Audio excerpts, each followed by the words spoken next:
আসসালামু আলাইকুম সুপ্রিয় ভিউয়ার্স, আজকে আমি তোমাদের সম্মুখে একটা উচ্চতর গণিত যারা অষ্টম থেকে নবম শ্রেণীতে যারা যারা সায়েন্স নিছো তোমাদের উচ্চতর গণিতের একটা চ্যাপ্টার আছে বীজগাণিতিক রাশি। এখানে কিছু টপিকস অবশ্যই জানতে হয় তোমাদেরকে। এটা জানলে তোমরা অঙ্ক করার ক্ষেত্রে অনেক কিছু তোমরা কাজে আসবে। বহুপদী, মাত্রা, মুখ্য পদ, মুখ্য সহগ, ঘাত, এই জিনিসগুলা, চলক, ধ্রুবক পদ। তো আমি যদি একটা বহুপদী ধরি, যেমন একটা কাছে 3x³ + 2x² - 7x + 8, তাহলে এখানে চলক কি হবে?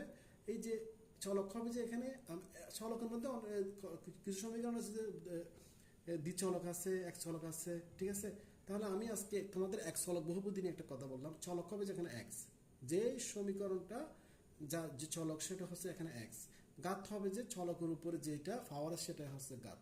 মাত্রা হবে যে চলকের উপরে যেটা পাওয়ার সেটাই মাত্রা।